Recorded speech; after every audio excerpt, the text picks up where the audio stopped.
हरियाणा के पानीपत के अंदर जीटी रोड के पास पर एक गौशाला मंदिर पड़ता है।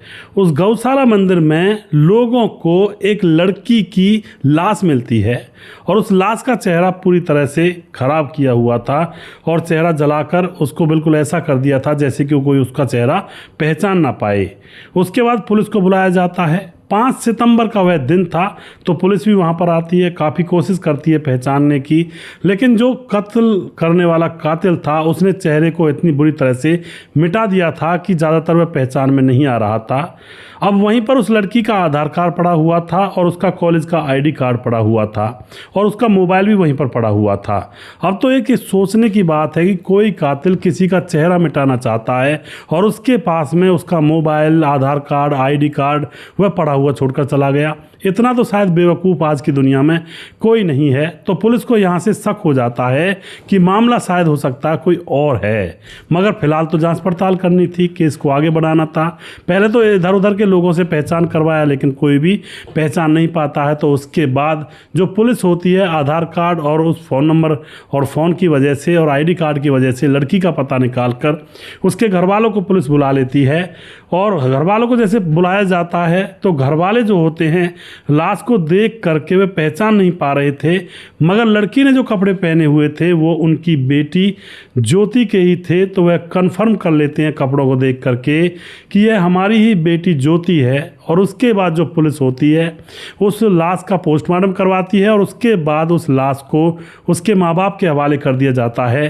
अब दोस्तों यहाँ पर अंतिम संस्कार उस लड़की का हो चुका था, मगर पुलिस ने फ़ोटो वगैरह खींच कर रख लिए थे और सारी चीज़ों को आगे तक अभी जांच पड़ताल करनी बाकी थी। तो बहुत सारे सवाल यहाँ पर उठते हैं, उनको भी मैं आगे एक एक करके बताऊँगा। अब 5 सितंबर को ही दोस्तों पानीपत के आर्य कॉलेज के अंदर जहाँ पर ये ज्योति पढ़ा करती थी उसी कॉलेज में उसी की क्लास की पढ़ने वाली एक बीए सेकेंड ईयर की छात्रा जिसका नाम होता है सिमरन, वह भी गायब हो गई थी 5 सितंबर को ही। अब जो घर वाले हैं वह खूब ढूंढते हैं लेकिन कहीं पर भी अता पता नहीं मिलता है। तो दोनों लड़कियां सहेली भी थी यह भी पुलिस को पता लगता है। अब सब परेशान हैं कि ये हो क्या रहा है, एक ही साथ 2 घरों में मातम का माहौल मचा हुआ था। अब तो दोस्तों जो पुलिस होती है अपनी छानबीन आगे करती है। तो 7 सितंबर को जो सिमरन के पिता होते हैं वह थाने में पहुंचते हैं। वहां जाकर के अपनी बेटी की गुमशुदगी की रिपोर्ट दर्ज करवाई दी थी उन्होंने, लेकिन वहां जाकर ज्योति की लाश के फोटो देख करके उनका माथा ठिनक जाता है और पुलिस के सामने बोलते हैं, साहब मेरी बेटी ज्योति की ही लाश है, ये जो मिली थी आपको, यह मेरी बेटी की ही लाश है, सिमरन की। और उसके बाद दोस्तों यहाँ पर पूरा बवाल मच जाता है कि भाई ये तुम्हारी बेटी सिमरन की लाश है तो ज्योति की लाश कहाँ है। अब उसके बाद ज्योति के जो घर वाले होते हैं उन्होंने लाश को ज्योति की लाश क्यों माना था और क्या मामला था, ये भी एक सवाल यहाँ पर बन जाता है।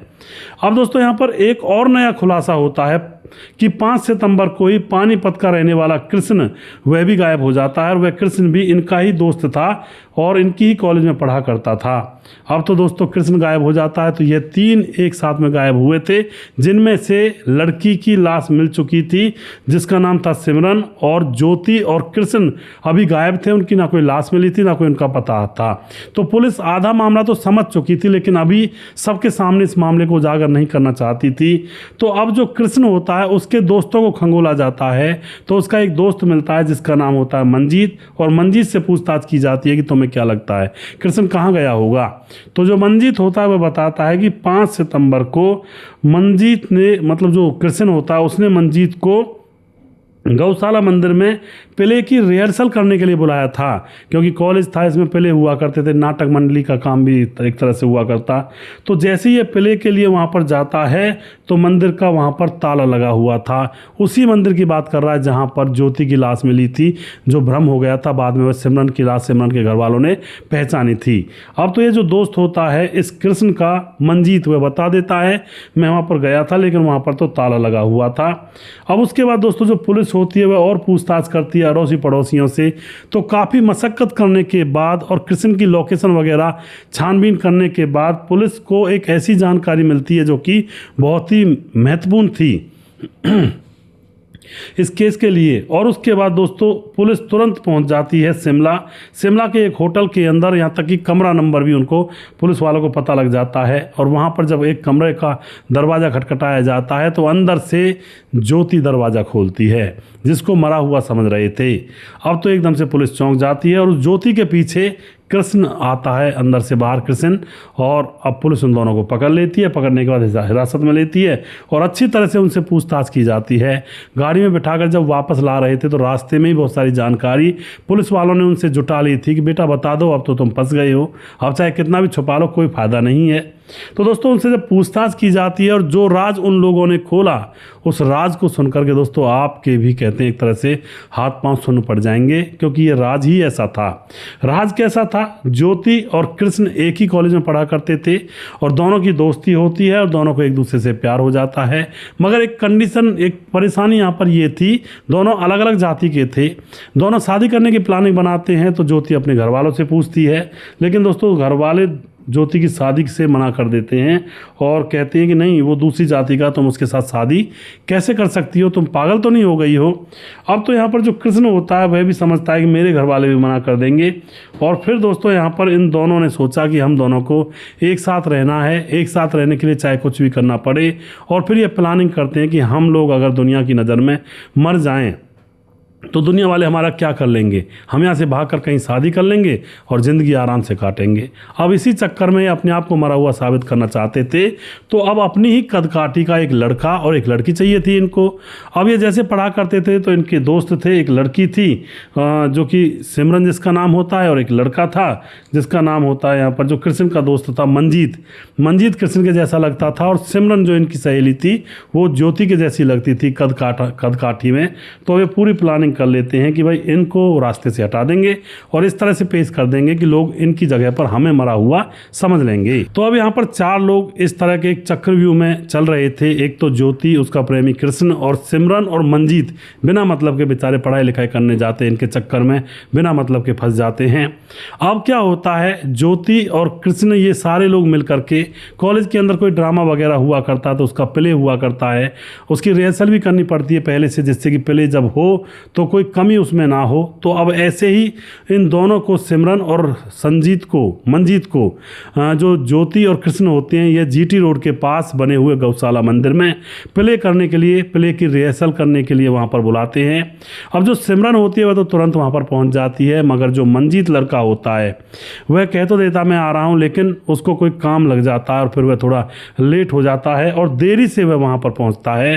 अब दोस्तों जैसे सिमरन वहाँ पर पहुँचती है तो वह लोग सिमरन की जाते ही हत्या कर देते हैं और फिर सिमरन को ज्योति के कपड़े पहनाते हैं, उसके चेहरे को बिल्कुल ऐसा कर देते हैं जला करके पेट्रोल से कि कोई पहचान ना पाए, और उसको कपड़े पहनाए जाते हैं ज्योति के, और उसके पास में डाला जाता है ज्योति का आधार कार्ड और उसका खुद का सिमरन का फ़ोन और ज्योति का आई कार्ड डाला जाता है। और यहाँ पर इस तरह से दोस्तों यह मामला हो जाता है। अब ये मामला यहाँ पर गड़बड़ था, क्योंकि सबसे पहली बात तो ये थी कि सिमरन का फ़ोन से पता लग जाता है कि ये फ़ोन तो सिमरन का है। फिर यहाँ पर ज्योति की लाश के पास क्या कर रहा है, मगर वह फ़ोन को देख नहीं पाए थे हड़बड़ी में, बस वो ज्योति अपना आधार कार्ड और अपना कॉलेज का आई कार्ड वहाँ पर डालकर चली जाती है। और जो फ़ोन था वह फिर जब बाहर दूर चले जाते हैं तो उसके बाद उनको याद आता है कि भाई फ़ोन को भी बदलना है, तो वह वापस आते हैं और फिर ज्योति का फ़ोन नंबर वहीं पर डाल दिया जाता है। और उसके बाद वह ज्योति अपनी अलग सिम और नया फ़ोन ले लेती है और अपने फ़ोन को वहाँ पर डाल जाती है और सिमरन के फ़ोन को ले जाकर के कहीं तोड़ फोड़ देती है। इस तरह से पूरी पहचान यहाँ पर ज्योति की बना दी गई थी, लेकिन लाश सिमरन की थी, कदकाठी सिमरन की और ज्योति की एक जैसी थी। तो अब ज्योति समझती है कि मैं अब घर वालों की नज़र में मरी हुई घास साबित हो जाऊंगी। इधर जो लड़का था मंजीत, अब उसको भी मरना था। ये लोग इंतजार कर रहे थे कि भाई वो भी आएगा। प्ले की रिहर्सल करने के बहाने उस दोस्त को भी बुलाया था, मगर मंजीत को कोई काम लग जाता है, थोड़ा देरी हो रही थी उसको। तो अब ये कृष्ण और ज्योति घबरा जाते हैं कि यहाँ पर लाश पड़ी हुई है, कोई अगर यहाँ पर आ गया तो हमें तुरंत पकड़ लेगा। और उसके बाद उस मंदिर से भाग छूटते हैं। वहाँ पर कोई ताला सा था, उसको वो ताला खुल जाया करता था ऐसे ही, और ऐसे लगाने से लग जाया करता था, तो दूर दूर रहा करते थे लोग। ऐसे उस ताले को बाहर से थोड़ा सा हल्का जाते हैं, थोड़ा सा अटका जाते हैं, लगा जाते हैं।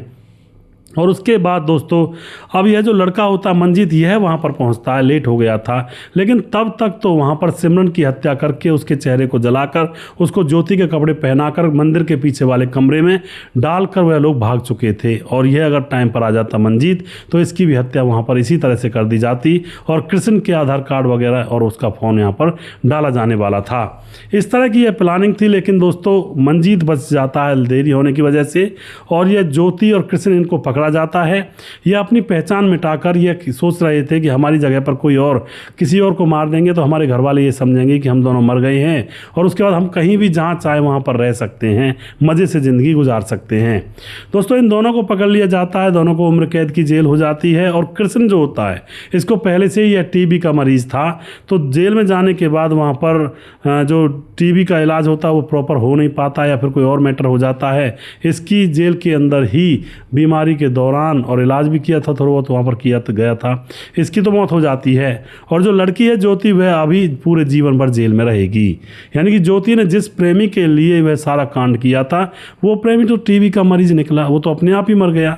अब वो किस तरह से रहेगी, वो जेल में अकेली रहेगी, घर वो आ नहीं सकती है, किसी को क्या मुंह दिखाएगी, कहीं और भी जाएगी, अगर कोई पहचान भी लेगा, अगर वह छूटी भी जेल थे कोई पहचान भी लेगा तो कोई किस नज़रों से उसको देखेगा। दोस्तों यह भी अजीब एक बात होती है। दूसरी बात वह छूटने वाली है ही नहीं, क्योंकि घर वाले उसको छुड़ाएंगे क्यों, क्योंकि घर वालों की नज़र में तो वह बहुत ज़्यादा एक तरह से मरी हुई के समान है कि हमें इस तरह से धोखा दिया, तो वह जेल में ही पड़ी रहेगी और वहीं पर तड़प तड़प कर मरेगी। इस तरह से दोस्तों कुछ लोग अपनी वासना के चक्कर में अंधे हो करके दूसरे लोगों की निर्मम तरीके से हत्याएं कर देते हैं, समझते हैं कि हमारा जीवन अच्छे से गुजरेगा, दूसरे से हमें क्या लेने देना, कहते हैं दुनिया जाए भाड़ में हमको क्या पड़ी। तो ऐसे मामले देखने के लिए बहुत मिल जाते हैं कई बार दोस्तों। और आप यहाँ पर क्या कहना चाहते हो इस घटना के बारे में, अपनी राय भी कमेंट बॉक्स में लिख सकते हैं, लोगों के साथ शेयर कर सकते हैं। और वीडियो के लास्ट में कुछ भाइयों के नाम जो हमारे वीडियोस पर कमेंट करते हैं उनके नाम मैं यहाँ पर लेना चाहता हूँ। हमारे साथ में मनोज श्रीवास्तव जी लगातार कमेंट करते हैं, बहुत ही सुंदर कहानी थी, दिल को छू लेने वाली कहानी। महिला दरोगा ने शुरू में अपने पति से पूछा नहीं या क्यों मुझे तलाक दे रहे हो। जी बिल्कुल जी, हाँ ये कमेंट करते हैं मनोज श्रीवास्तव जी, हमारे बिहार गोपालगंज वार्ड नंबर 23 से हैं, बहुत बहुत धन्यवाद करते हैं जी। समाधान पाटिल जलगांव महाराज से कमेंट करते हैं, भाई साहब तुम दोनों भाइयों ने लोगों को जागरूक किया है। समाधान पाटिल जलगांव महाराज बहुत बहुत धन्यवाद करते हैं जी। देवेंद्र कुमार कमेंट करते हैं, जो कि लगातार हमारे साथ बने रहते हैं, भाई का बहुत बहुत धन्यवाद करता हूँ। देवेंद्र कुमार जो कि फरीदाबाद के रहने वाले हैं। और उसके बाद बेदही टी स्टॉल नाम से एक आईडी है, वेरी नाइस स्टोरी भाई साहब जी, बहुत बहुत धन्यवाद करते हैं जी। बेदही कुछ ऐसा नाम है। ताराचंद शर्मा जो कि ताराचंद शर्मा जो कि राम गोसाई हमारे भाई हैं, लगातार कमेंट करते हैं। और मुकेश कुमार यूपी 83 से हैं। सलीसा स्टेशनरी कमेंट करते हैं। उसके बाद ब्रजेश प्रजापति कमेंट करते हैं, बहुत धन्यवाद करते हैं जी भाई का। जाहिद खान कमेंट करते हैं। उसके बाद हमारे साथ स्वपन डे कमेंट करते हैं, प्रवीण बघेल से पूरी से। भारत तिवारी कमेंट करते हैं, नमस्कार सर जी। विनय कुमार कमेंट करते हैं, प्रवीण बघेल दोबारा से। और उसके बाद हमारे साथ रतन लाल हैं दोबारा से। और कुमार सोनू कमेंट करते हैं, कपिल देव प्रजापति हैं। और उसके बाद हमारे साथ हैं जी सूरज डीओ फिजी से कमेंट करते हैं। और उसके बाद हमारे साथ समाधान पाटिल जलगांव महाराज से कमेंट करते हैं। धीरज बर्नवाल लगातार हमारे वीडियोज़ पर बने रहते हैं, भाई का बहुत बहुत धन्यवाद करता हूँ। राम मोहम्मद यासीन लाहौर पाकिस्तान से। राधेश्याम शर्मा से जयपुर राजस्थान से। राजकिशोर चौरसिया महाबलेश्वर महाराज से। छगनदास खारडाबाद राजस्थान से। सूरज डीओ फिजी से। और उसके बाद दुर्योधन भाई लगातार कमेंट करते हैं। और उसके बाद हमारे साथ सुशील चौधरी हमारे भाई लगातार कमेंट करते हैं। अभी भी जिस भाई का नाम रह गया हो और वो अपना नाम अगले वीडियो में ज़रूर ले सकता है। अगला वीडियो बहुत जल्दी फिर से लेकर आऊँगा, तब तक आप खुश रहें, सावधान रहें। जय हिंद, जय भारत।